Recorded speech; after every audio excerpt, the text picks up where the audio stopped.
हर रोज एक नई कहानी देखने के लिए चैनल को सब्सक्राइब करें और बेल आइकन दबाना ना भूलें। आज के महंगाई के जमाने में जहां एक नौकरानी की सैलरी देना लोगों को भारी पड़ता है, वहीं प्रवीण अपनी पत्नी आकांक्षा के चक्कर में 5-5 नौकरानी, राखी खाना बनाने के लिए, सीता झाड़ू के लिए, गीता पोछे के लिए, मीरा कपड़े धोने के लिए और राधा को अपनी पत्नी का ख्याल रखने के लिए सैलरी दे रहा था। उसकी ये हालत देखकर उसका दोस्त दीपक उसका बहुत मजाक बनाया करता था। ऐसे ही एक दिन सुबह के समय प्रवीण ऑफिस जाने के लिए तैयार होकर नीचे आता है। तभी उसका दोस्त दीपक उसके घर आता है और इतनी सारी नौकरानियों को देखकर हंसते हुए कहता है, क्या बात है भाई, सही रौनक लगी रहती है तेरे घर में भी हमेशा। तुझे बाहर जाने की क्या जरूरत है? साले किसी टाइम तो अपनी नजर ठीक रखा कर, सुबह सुबह थोड़ा पूजा पाठ किया कर ताकि तेरे अंदर अच्छे विचार आएं। भाई गलत क्या बोला मैंने? तेरे घर में तो चारों तरफ हरियाली ही हरियाली है। ज्यादा अरमान जाग रहे हो तो बता, रवीना को कॉल करके बोलता हूँ दीपक को बहुत हरियाली दिखाई दे रही है। साले जब महीने के आखिरी में जेब खाली होगी ना तेरी, तब पता चलेगा तुझे। भाई नाराज मत हो, मैं तो मजाक कर रहा था। कोई बात नहीं, तू नाश्ता कर ले फिर ऑफिस चलते हैं। छोड़ यार, क्या नाश्ता, ऑफिस ही चलते हैं, वही कुछ खा लेंगे। प्रवीण और दीपक आपस में बातें कर रहे थे कि तभी वहाँ आकांक्षा आती है और दीपक को देखकर कहती है, क्या बात है दीपक, आज तुम कैसे हमारे घर का रास्ता भूल गए? नहीं भाभी, ऐसी बात नहीं है, बस ऑफिस के काम से फुर्सत ही नहीं मिलती। मैं नहीं आता हूँ तो आप भी तो नहीं आती हमारे घर। क्या करूँ दीपक, मुझे भी घर में बहुत काम होता है, फुर्सत ही नहीं मिलती है और फिर इनको भी ऑफिस से फुर्सत नहीं है। जरा पूछना इससे, शीशे के सामने पूरे दिन अपने आप को देखने की सिवा काम क्या है इसे? चुप हो जा भाई, भाभी ने सुन लिया ना तो सुबह सुबह ही प्रसाद मिल जाएगा। क्या कह रहे हैं ये? पक्का मेरी ही बुराई कर रहे होंगे, क्योंकि ये तो यही चाहते हैं कि मैं पूरे दिन काम करती रहूं। जब से मैंने नौकरानी रखी है, मुझसे बात करने का टाइम ही नहीं है इनके पास। मैडम नौकरानी नहीं नौकरानियाँ बोलिए, एक नहीं 5-5 रखी हैं आपने। हाँ तो आपका घर भी तो इतना बड़ा है, मैं अकेले काम कैसे संभालूंगी? थक नहीं जाऊंगी? तो मैडम एक रख लेती, इस महंगाई के जमाने में 5-5 नौकरानियाँ कौन रखता है? मैंने किसी को बिना काम के थोड़ी ना रखा है, सबका अपना अपना काम है, इससे काम भी हो जाता है और लड़ाई भी नहीं होती नौकरानियों में। सही बोला भाभी ने एकदम, सच में भाभी इसे कुछ नहीं पता। साले तुझे तो मैं ऑफिस में बताता हूँ। ठीक है, तुम रहो अपनी नौकरानियों के साथ, मैं ऑफिस जा रहा हूँ, मुझे लेट हो रहा है। वैसे भी तुमसे कोई नहीं जीत सकता बातों में। नाश्ता तो करते जाइए। मैं नौकरानियों के हाथ का खाकर बोर हो गया हूँ, भूख नहीं है मुझे, तुम खुद तो कुछ बनाने वाली हो नहीं। इतना कहकर प्रवीण अपने दोस्त दीपक के साथ ऑफिस के लिए निकल जाता है। ऐसे ही समय बीतता है। तभी एक दिन शाम के समय प्रवीण ऑफिस से घर आकर हॉल में बैठता है और अपनी पत्नी को आवाज देता है। तभी उसकी 5वीं नौकरानी राधा वहाँ आकर उससे कहती है, जी बताइए साहब, आपने बुलाया? मैंने तुम्हें नहीं बुलाया, आकांक्षा को बुलाया है। तो आप मुझे बताइए ना क्या काम करना है, मैं मैडम को जाकर बता आऊंगी, उन्होंने इस काम के लिए बुलाया है। मैं तुम्हें क्यों बताऊं? हो सकता है मुझे कोई जरूरी काम हो। साहब जी, यही तो मेरी नौकरी है कि अगर किसी को मैडम से काम है तो वो पहले मुझे बताए, मैं मैडम को बताऊंगी। बिना बात के मैं उन्हें परेशान नहीं करूंगी। ये क्या बकवास है? अब मुझे अपनी पत्नी से बात करने के लिए भी अपॉइंटमेंट लेनी पड़ेगी क्या? मैं अभी उससे बात करता हूँ। इतना कहकर प्रवीण गुस्से में अपने कमरे में जाता है और राधा भी उसके पीछे पीछे जाती है, जहां आकांक्षा आराम से बैठकर टीवी देख रही थी। तभी वो गुस्से में टीवी बंद करके उससे कहता है, ये क्या है? तुमने इस नौकरानी को अपने आगे पीछे क्यों लगा रखा है? अब मुझे तुमसे बात करने से पहले इसे बताना पड़ेगा कि क्या बात करनी है, उसके बाद मैं तुमसे बात कर सकता हूँ। ये सब क्या है? अभी भी ये मेरे पीछे पीछे आ गई। आप गुस्सा क्यों हो रहे हैं? इसका काम ही यही है, मेरी देखभाल करना, मेरा ख्याल रखना और हमेशा मेरे साथ रहना। हमारी कोई पर्सनल लाइफ है कि नहीं? हमारी लाइफ तो नौकरानियों के बीच में ही घूम घूम कर रह गई है। हमेशा इस घर में मेला लगा रहता है, एक मिनट की शांति नहीं है। प्रवीण आकांक्षा को अपनी 5वीं नौकरानी के चलते सुना ही रहा था कि तभी उसकी पहली नौकरानी रानी वहाँ आकर कहती है, मैडम खाना तैयार हो गया है, चलिए खा लीजिए। तुम सीधे मैडम से बात नहीं कर सकती, पहले मुझे बताओ मैडम से क्या बात करनी है। मैं तो खाना तैयार है बोलने आई थी, अब तो मैंने बोल दिया, तुम्हें जो करना है करो। लगता है तुम भूल जाती हो कि तुम यहाँ की नौकरानी ही हो, और तुम मेरा काम भूल जाती हो कि मेरा काम मैडम के साथ रहना है। चुप करो तुम दोनों। और आप देखिए ना, खाना भी तैयार हो गया है, अब गुस्सा मत करिए, चलिए खाना खा लीजिए। वो तो बस अपना काम कर रही थी, मैं इसे समझा दूंगी कि आपको मुझसे बात करने के लिए ना रोके। मैं आखिरी बार बोल रहा हूँ, हम दोनों के बीच में अपनी इस नौकरानी को दोबारा मत लाना। ओके, नहीं लाऊंगी, अब चलें। कुछ समय बाद प्रवीण और आकांक्षा डिनर के लिए अपने रूम से नीचे आ रहे थे कि तभी उनकी नौकरानी सीता और गीता उन्हें रोक कर कहती है, वहीं रुक जाइए आप लोग, मैं झाड़ू लगा रही हूँ, एक बार लगा लूँ तब आइए आप। रात के समय झाड़ू कौन लगाता है घर में? तुम मुझे पूरा ही साफ कर देना चाहती हो क्या? तुम्हें पता नहीं है कि रात में झाड़ू नहीं लगाई जाती? पता है साहब जी, लेकिन अब घर में इतने सारे लोग रहते हैं तो घर बार बार गंदा हो जाता है। अब हमारा काम तो यही है, झाड़ू लगाने का। सही बोल रही हो तुम एकदम। नहीं मैडम, साहब सही बोल रहे हैं, रात को घर में झाड़ू नहीं लगाते हैं, इसलिए तो मैं पोछा लगा रही हूँ, क्योंकि मेरा तो यही काम है। घर साफ नहीं होगा तो आप हमको ही बोलोगी ना। वो तो बोलूंगी ही, पैसे फ्री में आते हैं क्या? तुम्हें सैलरी ही पोछा मारने की मिलती है। पता है मैडम, तभी तो मैं अपना काम ईमानदारी से करती हूँ, ताकि कोई कुछ बोले ना। ओह गॉड, चुप हो जाओ तुम सब, एकदम शांति चाहिए मुझे घर में। प्रवीण सभी नौकरानियों को सुना रहा था कि तभी उसकी चौथी नौकरानी मीरा वहाँ आकर कहती है, मैडम जो भी कपड़े हो धुलने के लिए वो हमको दे दो, मैं धो दूंगी। लो, बस इसी की कमी थी, तुमने देर लगा दी आने में। क्यों साहब जी, मैंने कुछ गलत बोल दिया क्या? नहीं, तुमने कुछ गलत नहीं बोला, लेकिन हर काम का टाइम है, उसी के हिसाब से काम करो। पहली बार इसने सही बोला है। अच्छा, जैसे तुम तो बोलती हो, हमेशा सही ही बोलती हो। तुम मैडम के साथ रहती हो इसलिए ज्यादा कर रही हो, लेकिन हो तो नौकरानी ही। बिल्कुल सही बोली। तुम कौन सी महारानी हो? पांचों इतना कहकर आपस में लड़ने लगती हैं। ये सब देखकर प्रवीण बिना कुछ खाए वापस अपने कमरे में चला जाता है, जिसके बाद आकांक्षा और उसकी नौकरानी राधा भी उसके पीछे कमरे में चली जाती है। और जैसे ही प्रवीण राधा को अपने कमरे में देखता है तो गुस्से में कहता है, ये हमारे कमरे में क्या कर रही है? और तुम्हें कुछ समझ में आता है या नहीं? इस तरह से कपल के कमरे में हमेशा नहीं रहना चाहिए, जाके सो जाओ अपने कमरे में। लेकिन साहब, मैं तो डेली यही सोती हूँ आपके कमरे में चटाई डाल के। आपके सोने के बाद आती हूँ और उठने से पहले चली जाती हूँ, इसीलिए आपको पता नहीं होगा। ये सही कह रही है। वो क्या है, रात में कहीं मुझे प्यास लगी तो पानी कौन देगा, या कोई और काम हुआ तो कौन करेगा, इसलिए। अच्छा, तो जब यही सारा काम करती है तो मैं तुम्हें छोड़कर शादी भी इससे ही कर लेता हूँ। आप ये क्या कह रहे हैं?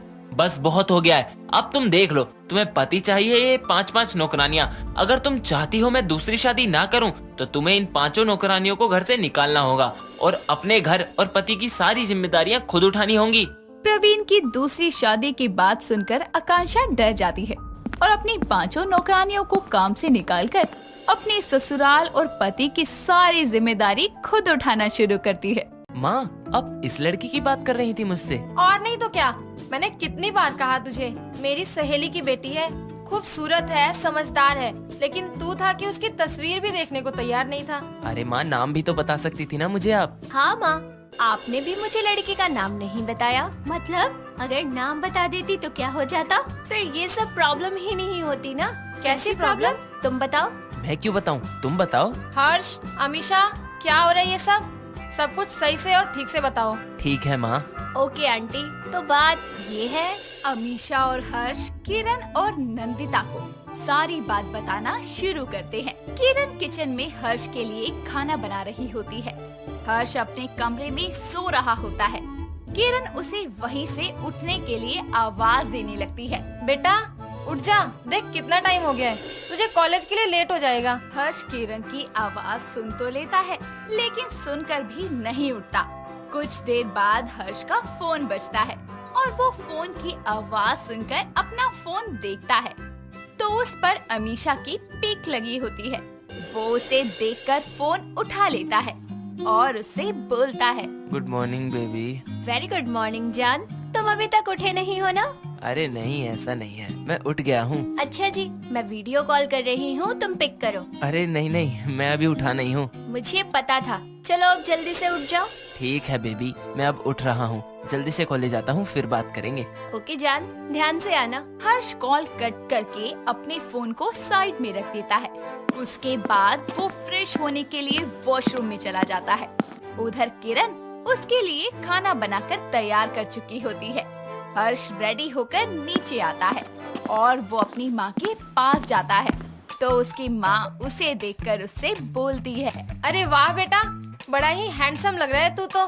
नजर न लग जाए किसी की मेरे लाल को। क्या माँ, सुबह सुबह ये क्या कर रही हो? अभी तो नहा कर आया हूँ, आप हो कि मुझे फिर से गंदा कर रही हो? अरे बेटा, ये बुरी नजर से तेरी रक्षा करेगा। अच्छा ठीक है, मुझे कुछ खाने को दे दो माँ, बहुत भूख लग रही है। ओ मेरा बच्चा, भूख लगी है मेरे लाल को? तू बैठ, मैं तेरे लिए खाना लेकर आती हूँ। ठीक है माँ। हर्ष डाइनिंग टेबल पर जाकर बैठ जाता है और अपना फोन चलाने लगता है। थोड़ी ही देर के अंदर किरण उसके लिए खाना लेकर आती है और उसके पास आकर बैठ जाती है और उसे अपने हाथों से खाना खिलाती है। खाना खिलाने के बाद किरण हर्ष से बोलती है, बेटा, मुझे तुझसे कुछ बात करनी है। किस बारे में बात करनी है माँ? तेरी जिंदगी का एक अहम फैसला लेना है मुझे, बस उसी के बारे में बात करनी है। माँ, आप फिर से मेरी शादी की बात करना चाहती है ना? हाँ बेटा, तेरी शादी की ही बात करनी है। देख, तेरी उम्र निकलती जा रही है। मेरी सहेलियों के बच्चों की तो शादी कब की हो गई, अब तो उनके भी बच्चे होने शुरू हो गए होंगे। होने दो माँ, पर मुझे अभी शादी नहीं करनी, मुझे लेट हो रहा है, मैं कॉलेज जा रहा हूँ। ऐसा कहकर हर्ष वहाँ से उठकर अपने कमरे में जाता है और वहाँ से अपना बैग लेता है, फिर कॉलेज के लिए निकल जाता है। उसके जाते ही किरण खुद से बोलती है, मैं कैसे मनाऊं इसको शादी के लिए, ये तो मेरी बात ही नहीं सुनता। खैर, मैं भी इसकी माँ हूँ, इसे मनाकर तो रहूंगी। चलो अब घर के काम कर लेती हूँ। इसके बाद किरण अपने घर के कामों में लग जाती है और दूसरी तरफ हर्ष अब अपने कॉलेज पहुँच जाता है। वो अपनी क्लास में जैसे ही पहुँचता है तो उसकी साइड वाली सीट पर अमीशा अपना हेड डाउन करके बैठी हुई थी। वो उसके पास जाता है और उससे बोलता है, क्या हुआ जान? तुम आ गए? हाँ, मैं तो आ गया, पर तुम्हें क्या हुआ है? यार, तबीयत कुछ ठीक नहीं लग रही है। तुम्हें बुखार तो नहीं है? फिर क्या हुआ है? यार समझो ना प्लीज, मेरी तबीयत ठीक नहीं है। अच्छा, मुझे समझ आ गया है। तो तुम कॉलेज क्यों आई? घर पर रेस्ट करती ना। तो फिर तुमसे मिलती कैसे? और तुम्हें पता है ना, तुमसे मिले बिना मुझे चैन नहीं आता। वो तो ठीक है, लेकिन तुम्हें कितना दर्द हो रहा है इस वक्त? तुम्हें ऐसे देखकर मुझे अच्छा लग रहा है क्या? सॉरी। यार अब सॉरी तो मत बोलो, इधर आओ। ऐसा कहकर हर्ष अमीशा को अपने गले से लगा लेता है। वो जैसे ही उसके गले लगती है तो उसकी आंखों से आंसू आने लगते हैं। हर्ष उसके आंसुओं को पोंछता है और उससे पूछता है, चलो मेरे साथ। कहाँ? ये मत पूछो कहाँ, बस चलो। लेकिन अभी तो हमारी क्लास है ना। कोई बात नहीं, हम बाद में नोट्स कॉपी कर लेंगे, लेकिन अभी तुम मेरे साथ चलो। ठीक है, चलते हो। अमीशा हर्ष के साथ चलने के लिए तैयार हो जाती है। वो दोनों कॉलेज से निकलकर एक होटल में जाते हैं। वहाँ जाकर अमीशा हर्ष से बोलती है, तुम मुझे यहाँ क्यों लेकर आए हो? मैंने तुम्हें कहा था ना कि मेरे पीरियड चल रहे हैं। मैं जानता हूँ। जानते हो, फिर भी मुझे लेकर आए हो। तुम अंदर चलो, फिर बताता हूँ मैं तुम्हें यहाँ क्यों लेकर आया हूँ। हर्ष अमीशा को आराम से अंदर लेकर चला जाता है और वहाँ एक अच्छा सा रूम लेकर वो अमीशा को अंदर ले जाता है। रूम में जाकर अमीशा उससे बोलती है, अब बताओ क्या करोगे? कुछ नहीं करूँगा, बस तुम यहाँ रेस्ट करो, मैं तुम्हारे लिए कुछ खाने को लेकर आता हूँ। ऐसा कहकर हर्ष वहाँ से बाहर जाने लगता है कि तभी अमीशा उसका हाथ पकड़कर उसे रोक लेती है और उसके गले लग जाती है और हर्ष उससे बोलता है, क्या हुआ जान? सॉरी। कोई बात नहीं, तुम आराम करो, मैं अभी आता हूँ। ओके? ठीक है, लेकिन जल्दी आना। Don't worry. हर्ष अमीशा को बेड पर लेटा देता है और कुछ खाने का सामान लेने बाहर चला जाता है और बाहर जाकर हर्ष खुद से बोलता है, ऐसे समय में अमीशा को क्या खिलाना सही रहेगा? मैं नेट पर चेक करता हूँ। हर्ष अपना फोन निकालता है और नेट पर चेक करने लगता है तो उसे बहुत सारी चीजें पढ़ने के बाद समझ आता है कि उसे क्या करना है। वो पास के ही एक मॉल में जाता है और कुछ खाने की चीजों की शॉपिंग करने लगता है। शॉपिंग करने के बाद वो वापस अमीशा के पास आता है। अमीशा हर्ष के हाथ में बहुत सारी पॉलिथीन्स देखकर उससे बोलती है, ये सब क्या है जान? तुम्हारे लिए कुछ प्रेजेंट्स हैं और खाने को खाना है। लेकिन इन सब की क्या जरूरत थी? जरूरत है यार, बिल्कुल जरूरत है। देखो मैं तुम्हारे लिए क्या क्या लेकर आया हूँ। हर्ष अमीशा को उसके लिए लाए गए गिफ्ट दिखाता है। अमीशा को वो सब बहुत अच्छे लगते हैं और फिर हर्ष उसे अपने हाथों से डार्क चॉकलेट खिलाता है। अमीशा उसको खा लेती है और फिर उससे बोलती है। Thank you. कैसी बातें कर रही हो यार? अरे मैं इन सब के लिए थैंक यू नहीं बोल रही हूँ। तो फिर? थैंक यू मेरी जिंदगी में आने के लिए, मेरी फिक्र करने के लिए, मेरा ख्याल रखने के लिए, और सबसे ज्यादा थैंक यू मुझे इतना ज्यादा प्यार करने के लिए। अब रुलाना चाहती हो क्या? नहीं यार, मैं तुम्हें कैसे रुला सकती हूँ?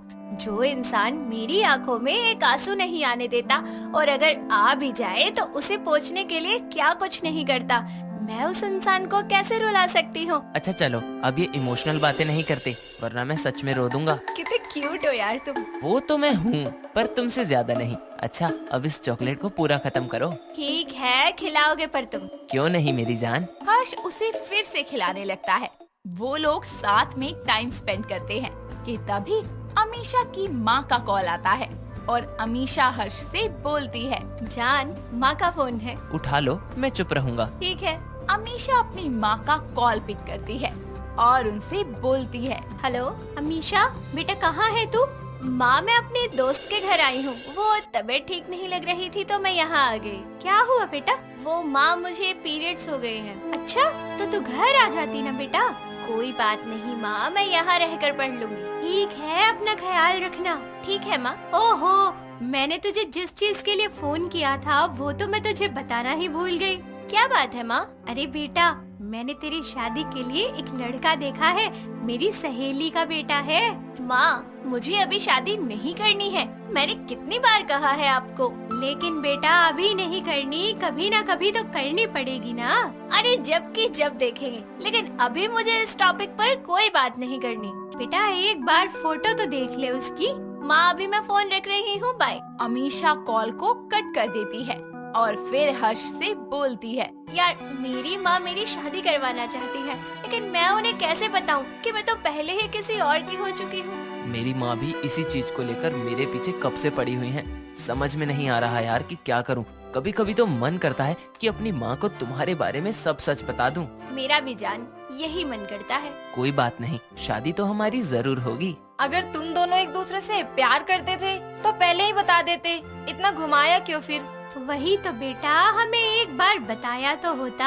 हम डर गए थे माँ कि अगर आपको सच बता देंगे तो आप हमें एक नहीं होने देंगे। हाँ माँ, यही बात है। चलो कोई नहीं, जो हुआ अच्छा हुआ। हमें तुम्हारी शादी एक दूसरे से ही करवानी थी और तुम्हें भी एक दूसरे से ही करनी थी, तो चीजें खुद ही ठीक हो गई। क्यों, है ना नंदिता? सही कहा यार तूने, हम समधन बनने वाली है। बहुत बहुत मुबारक हो। तुझे भी मेरी बहन। आओ हम भी गले लग लेते हैं, हम भी तो एक होने वाले हैं। क्या जान, तुम भी ना, कम से कम यहाँ तो ऐसी बातें मत करो। इसके बाद बड़े ही धूमधाम से उनकी माएं मिलकर हर्ष और अमीशा की शादी करवा देती हैं और शादी के बाद सब लोग बहुत खुशी से अपनी जिंदगी जीते हैं। अपनी माँ निर्जला के जान देने की धमकी पर देव ने यामिनी से शादी कर तो ली थी, पर वो कभी भी उसे अपने दिल और जिंदगी में जगह नहीं दे पाया था, क्योंकि वो अपनी गर्लफ्रेंड अबोनिता से बहुत प्यार करता था। शादी के 1 साल गुजरने के बाद भी वो अबोनिता से बात करता था और उससे मिलता था। ऐसे ही एक शाम देव अबोनिता के घर उससे मिलने जाता है। अबोनिता देव को देखकर झट से उसके गले लग जाती है। तभी देव बोलता है। कैसी हो मेरी जान? আমি ঠিক আছি, আপনি কেমন আছেন না? আমি ঠিক আছি। खूब भालो। आओ बैठो, मैं तुम्हारे लिए मिष्टी धोई लेकर आती हूँ, अभी अभी बनाई है। अरे वाह, मैं एकदम सही वक्त पर आया हूँ। हाँ बिल्कुल सही। जिसके बाद दोनों मिलकर मिष्टी दोई खाते हैं और खाते खाते देव के चम्मच से थोड़ी सी मिष्टी दोई उसके कपड़ों पर गिर जाती है, जिसे देखकर अबोनिता बोलती है। तुम्हें मोतियों बदलानी ना? अरे आज भी खाते खाते कपड़ों पे गिराना, ये आदत कब छोड़ोगे? देव, अब तुम बड़े हो गए हो। नहीं नहीं, मैं तो गिराऊंगा, ताकि तुम यूं ही हमेशा मेरा ख्याल रखो, मुझे प्यार करो। আমি তোমাকে ভালোবাসি देव। अगर तुम्हारी माँ को पता चल गया कि तुम आज भी मेरे साथ हो तो पता नहीं वो क्या करेंगी। मुझे परवाह नहीं है उनकी, वो अच्छे से जानती थी सब, फिर भी उन्होंने ये सब किया, तो मैं भी अपनी मर्जी का करूँगा। कुछ देर यूं ही बातें करने के बाद देव वहाँ से घर के लिए निकलता है। यहाँ यामिनी और निर्जला खाने की टेबल पर ही बैठकर उसका इंतजार कर रहे थे। जैसे ही देव घर आता है, यामिनी जल्दी से रसोई में जाती है और उसके लिए पानी लेकर आती है और देव को देते हुए बोलती है, आज आप इतनी लेट आए, क्या बात है? ऑफिस में ज्यादा काम है क्या? काफी ज्यादा है, कुछ नए प्रोजेक्ट्स पर काम चल रहा है। आप फ्रेश होकर आ जाइए, मैं खाना लगा देती हूँ। माँ जी ने भी अभी तक खाना नहीं खाया है, आपके इंतजार में। इतना कहकर यामिनी वापस वहाँ से रसोई में चली जाती है। कुछ देर बाद देव फ्रेश होकर आता है और सभी मिलकर खाना खाते हैं। तभी निर्जला का ध्यान देव की शर्ट पर जाता है, जिस पर मिष्टी दोई का दाग देखकर वो बोलती है, देव, तूने बाहर से कुछ खाया था? मिष्टी दोई? नहीं, मतलब कुछ भी नहीं। फिर तेरे कपड़ों पर ये दाग कैसे लग गया? पता नहीं माँ, ऑफिस में लंच करते टाइम कुछ लग गया होगा। अच्छा, मैंने खाना खा लिया है, मैं रूम में जा रहा हूँ। अरे इतनी जल्दी?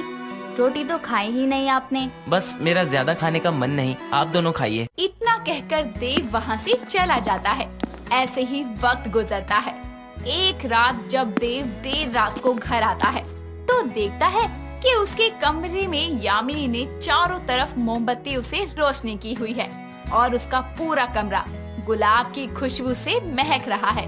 वो ये सब देख ही रहा होता है कि तभी यामिनी पीछे से आकर उसे हक करके बोलती है, कैसा लगा मेरा सरप्राइज? अच्छा है, पर ये सब किस लिए? किस लिए नहीं, हमारे लिए जान, हमारे प्यार के लिए। यामिनी, मैं काफी थक गया हूँ, ये सब फिर कभी। हाँ, तो मैं तुम्हारी सारी थकान मिटा देती हूँ ना। यामिनी प्लीज, काम की वजह से मैं वैसे ही बहुत स्ट्रेस में हूँ, मेरा किसी चीज का मूड नहीं है। तुम भी सो जाओ चुपचाप और मुझे भी सोने दो। इतना कहकर देव चुपचाप लेट जाता है और बेचारी यामिनी सारी रात रोती रहती है। ऐसे ही वक्त गुजरता जाता है और जब भी यामिनी देव के करीब जाती तो वो कोई न कोई बहाना बनाकर उससे दूर हो जाता। इन सब से परेशान होकर वो अबोनिता के पास जाता है और उसे सारी बात बताकर बोलता है, मुझे नहीं अच्छा लगता ऐसे उसके साथ बुरा बिहेव करना, पर जो वो चाह रही है मैं उसे कभी नहीं दे सकता। देव शांत हो जाओ, सब ठीक हो जाएगा। देखो, बुरा मत मानना, पर वो तुम्हारी पत्नी है, तुम्हें लेकर उसकी वो चाहते गलत तो नहीं है। पर मैं तुमसे प्यार करता हूँ अबोनिता, तुम्हारे अलावा तो मैं किसी के करीब नहीं जा सकता, ये बात तो तुम अच्छे से जानती हो। इतना कहकर देव और अबोनिता एक दूसरे को हक कर लेते हैं और कुछ प्यार भरे लम्हे साथ में बिताते हैं। ऐसे ही वक्त बीतता जाता है, पर यामिनी और देव के बीच कुछ भी ठीक नहीं होता और जिसके चलते यामिनी स्ट्रेस में रहने लगती है और अपनी बहू को ऐसे हाल में देखकर निर्जला को चिंता होने लगती है, जिसके चलते वो यामिनी से बात करती है और यामिनी उसे अपने और देव के बीच चल रही सारी प्रॉब्लम के बारे में बताती है, जिसके बाद निर्जला देव से बात करने के लिए उसके पास जाकर बोलती है, क्या बात है देव, बहू ने मुझे बताया कि तुम दोनों के बीच बहुत मनमुटाव चल रहा है, क्यों? माँ, अगर आप ये सब ना ही पूछो तो ज्यादा अच्छा होगा, क्योंकि इनकी वजह आप अच्छे से जानती हो। देव इतना बोल ही रहा होता है कि तभी उसके फोन पर अबोनिता का कॉल आता है, जिसे वो तुरंत काट देता है और ये सब देखकर निर्जला को बहुत गुस्सा आता है और वो देव से बोलती है, मैंने तुझसे कहा था ना कि इस बंगाली लड़की से सारे रिश्ते खत्म कर दे, फिर क्यों ये तुझे फोन कर रही है? कहीं ऐसा तो नहीं ना देव कि तू आज भी उससे बात करता है और मिलता है? सच बोल देव। हाँ, मिलता हूँ, रोज मिलता हूँ और मिलता रहूंगा, प्यार करता हूँ मैं उससे और करता रहूंगा। माँ, यामिनी से शादी बस मैंने आपकी जिद को पूरा करने के लिए की थी, याद है ना आपको वो दिन जब मैंने आपको अबोनिता से मिलवाया था? देव और अबोनिता अपने रिश्ते को सबके सामने लाना चाहते थे, जिसके लिए देव निर्जला को अपनी बंगालन गर्लफ्रेंड अबोनिता से मिलवाने के लिए उसके घर ले जाने वाला था। अबोनिता उनके लिए खाने में ढेर सारी वेज और नॉन वेज चीजें बनाती है। कुछ देर बाद निर्जला के साथ देव अबोनिता के घर आता है और सब एक साथ मिलकर खाना खाने बैठते हैं। निर्जला की नजर जैसे ही नॉनवेज खाने पर पड़ती है, वो अपनी खाने से भरी प्लेट को जमीन पर फेंक देती है और गुस्से में बोलती है, राम राम राम, मेरा धर्म भ्रष्ट कर दिया इस लड़की ने, ये मांस मच्छी खाती है, छी छी। देव, ये है तेरी पसंद, देख ये क्या क्या खाती है, तभी मैं कहूँ इतनी गंदी बदबू क्यों है यहाँ। माफ कीजिए माँ जी, पर धर्म और अन्न का अपमान तो आपने पहले ही कर दिया, उसे इस तरह जमीन पर गिराकर। उम्र और जिंदगी के तजुर्बे दोनों में आप हमसे बड़ी हैं, फिर भी आपने ये सब कुछ किया। क्या ये अपमान बड़ा नहीं है, पाप नहीं है? अरे जुबान तो देखो कितनी तेज है। जो लड़की आज मेरे सामने इतना मुंह खोल रही है, शादी के बाद तो मुझे घर से उठाकर बाहर कर देगी। माँ, अबोनीता ने आपको कुछ गलत नहीं कहा है। अगर आपको ये नहीं खाना था तो आप ना कह देती माँ, ये शाकाहारी खाना भी तो है, पर आपने जो किया वो गलत है। वाह बेटा, अभी से इस जलील लड़की की भाषा बोलने लगा तू। मैं कभी तुम दोनों की शादी की मंजूरी नहीं दूंगी, और अगर तुझे तब भी इस लड़की से शादी करनी है ना, तो मेरी लाश पर से होकर गुजरना होगा। फिर जब मैं ना रहूं तो कर लेना अपने मन की। निर्जला की बात सुनकर अबोनिता देव को अपनी माँ के साथ घर जाने को कहती है। देव निर्जला को समझाने की बहुत कोशिश करता है, लेकिन वो अपनी जिद पर टस से मस नहीं होती और जबरदस्ती उसकी शादी यामिनी से करवा देती है। याद आया ना माँ, क्या किया था आपने? मेरी तो खुशियों को मार ही दिया था, साथ ही यामिनी की जिंदगी को भी बर्बाद कर दिया। उम्मीद है अब आपको आपके सवालों का जवाब मिल गया होगा। निर्जला और देव की सारी बातें यामिनी छुपकर सुन लेती है और ये सारी सच्चाई जानकर उसके पैरों तले जमीन खिसक जाती है, पर वो सारी बात समझती है और सब कुछ ठीक करने का फैसला करती है। ऐसे ही शाम को जब निर्जला और देव बैठकर चाय पी रहे होते हैं, तभी यामिनी अबोनिता के साथ घर आती है। दोनों को एक साथ देखकर निर्जला के चेहरे का रंग उड़ जाता है और वो गुस्से में बोलती है, यामिनी, तू इस घटिया लड़की को इस घर में क्यों लाई है? जानती भी है ये कौन है? बहुत अच्छे से जानती हूँ मैं ये कौन है और देव की जिंदगी में इसकी क्या जगह है। मैं ये भी जानती हूँ ये वो है जिसे आपने मुझसे छुपा कर रखा, जिसका हक छीनकर आपने मुझे दिया। मैंने आप लोगों की सारी बातें सुन ली थी और मैं अब देव और अबोनिता को एक कर रहूंगी। पागल हो गई है क्या जो ये सब बोल रही है? कुछ साल पहले जो गलती आपने की थी, मैं बस उस गलती को ठीक कर रही हूँ। अबोनिता और देव दोनों एक दूसरे से प्यार करते हैं और दो प्यार करने वालों को मिलाना एक पुण्य काम होता है, पर आपने धर्म और खाने के नाम पर 3 जिंदगियों को बर्बाद कर दिया। देव को आपने मुझसे धोखेबाजी करने पर मजबूर किया, अबोनिता से उसकी खुशियाँ छीनी और मुझसे तो आपने हमेशा सच छुपा कर रखा। जिस प्यार को मैं देव जी के अंदर तलाश रही थी वो मुझे कभी मिला ही नहीं, क्योंकि वो कभी मेरा था ही नहीं। माँ, कम से कम अब तो समझ जाओ कि मेरी खुशी बस अबोनिता है और कोई नहीं। यामिनी की बातें सुनने के बाद निर्जला को अपनी गलती का एहसास होता है कि यदि किसी रिश्ते में आपकी मर्जी शामिल ना हो तो वो रिश्ता आपको कभी खुशी नहीं दे सकता। जिसके बाद यामिनी देव को डाइवोर्स दे देती है और फिर निर्जला और यामिनी मिलकर अबोनिता और देव की शादी करवाते हैं। दोस्तों, अगर आपको ये कहानी पसंद आई तो इसे लाइक करें, शेयर करें और कमेंट करके बताएं कि कहानी में आपको सबसे अच्छा क्या लगा।